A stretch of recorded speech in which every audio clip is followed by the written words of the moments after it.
सबसे पहले आज के तमाम बड़ी खबरें नॉनस्टॉप न्यूज में। दिल्ली पुलिस ने पाकिस्तानी खुफिया एजेंसी ISI और अंडरवर्ल्ड से जुड़े आतंकियों को गिरफ्तार करके देश में 26/11 जैसी बड़ी साजिश नाकाम की है। दिल्ली पुलिस की स्पेशल सेल ने कई राज्यों में एक साथ छापे मारकर 6 आतंकियों को गिरफ्तार किया है। इनमें से 2 आतंकी पाकिस्तान में 15 दिनों तक हथियारों की ट्रेनिंग लेकर लौटे थे। आतंकियों का प्लान नवरात्र और रामलीला के वक्त दिल्ली, यूपी और महाराष्ट्र को बड़े धमाकों से दहलाने का था। यहाँ से वो बाई एयर गए और वहाँ से मस्कट से इनको by ship and boat Pakistan ले जाया गया और जहाँ पर कि इनको एक्सप्लोजिव बनाने में और साथ में fire arms including AK-47 handle और फायर करने की ट्रेनिंग दी गई। दिल्ली पुलिस की स्पेशल सेल के मुताबिक धमाकों की साजिश में आतंकियों की 2 यूनिट्स शामिल थीं। एक टीम का काम विस्फोटक जुटाना था, दूसरी अंडरवर्ल्ड की यूनिट फंडिंग और लॉजिस्टिक्स पर काम कर रही थी, जिसे दाऊद का भाई अनीस इब्राहिम हैंडल कर रहा था।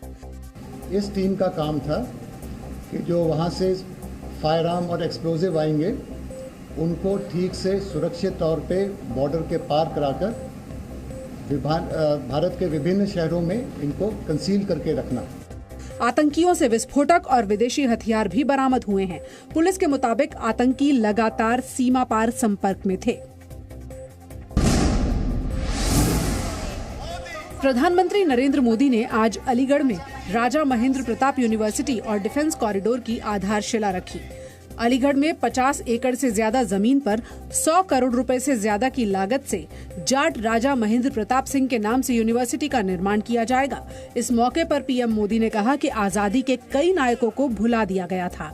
20वीं सदी की भूल को सुधारा जा रहा है।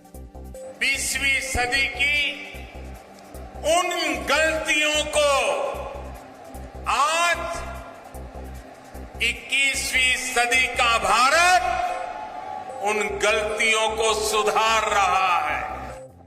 प्रधानमंत्री नरेंद्र मोदी ने डिफेंस कॉरिडोर का जिक्र करते हुए कहा कि अब तक अलीगढ़ का ताला घरों और दुकानों की सुरक्षा करता था, लेकिन अब यहाँ बने हथियार पूरे देश की सुरक्षा करेंगे।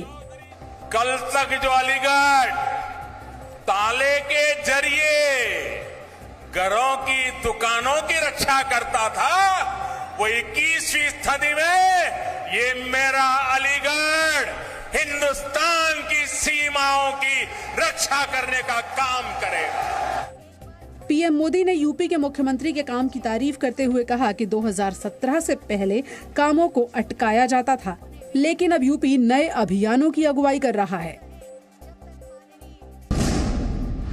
उत्तर प्रदेश के मुख्यमंत्री योगी आदित्यनाथ और वायनाड से कांग्रेस सांसद राहुल गांधी के बीच ट्विटर पर टकराव बढ़ गया है।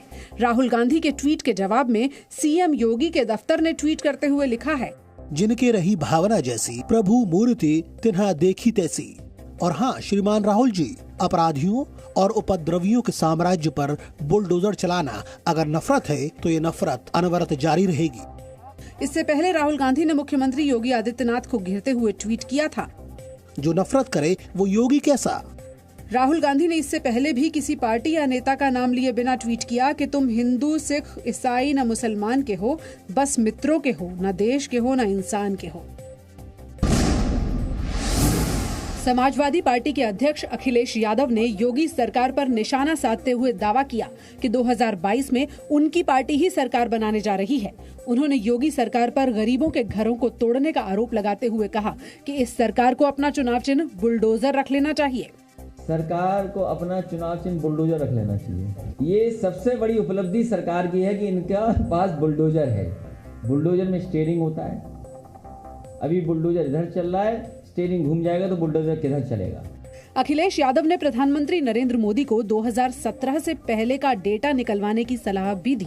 पीएम मोदी ने आज ही अलीगढ़ में पिछली अखिलेश सरकार पर निशाना साधते हुए कहा था कि 2017 से पहले शासन में गुंडों और माफियाओं की मनमानी थी। उत्तर प्रदेश की जनता ने मन बनाया है कि बदलाव आएगा और समाजवादी सरकार दोबारा बनने जा रही है उत्तर प्रदेश में। अखिलेश यादव ने 2022 के चुनाव के लिए पार्टी का नया कैंपेन सॉन्ग काम होगा भी लॉन्च किया। इस कैंपेन सॉन्ग में अखिलेश सरकार के अब तक किए गए कामों का जिक्र और अगले चुनाव में सरकार बनने का दावा किया गया है। पंजाब के मुख्यमंत्री अमरिंदर सिंह ने किसान आंदोलन को लेकर दिए गए अपने बयान पर सफाई दी है। अमरिंदर ने कहा कि उन्होंने किसानों को दिल्ली हरियाणा में अराजकता के लिए नहीं उकसाया। उन्होंने कहा कि आंदोलन को लेकर उनकी अपील को राजनीतिक रंग दे दिया गया। मेरे बयान का तोड़ मरोड़ कर गलत अर्थ निकाला गया। पंजाब सरकार किसानों के साथ हमेशा से खड़ी हुई है।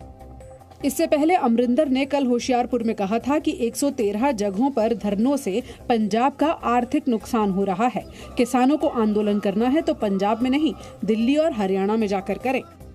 इसको आंदोलन नहीं कहा जा सकता, इसको तो आप गदर कह सकते हो। इसके पीछे अमरिंदर सिंह का ही हाथ है और अमरिंदर सिंह ने ही अपनी राजनीतिक महत्वाकांक्षों को पूरा करने के लिए ये जिंदा रखा हुआ है।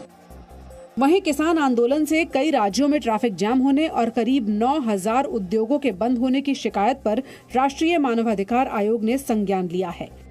NHRC ने केंद्र और 4 राज्य सरकारों को नोटिस जारी किया है। आंदोलन से नुकसान पर 10 अक्टूबर तक रिपोर्ट मांगी गई है। आंदोलन स्थलों पर कोरोना प्रोटोकॉल के उल्लंघन की भी शिकायतें हैं। NHRC ने इस पर केंद्रीय गृह मंत्रालय और राष्ट्रीय आपदा प्रबंधन प्राधिकरण से भी रिपोर्ट मांगी है।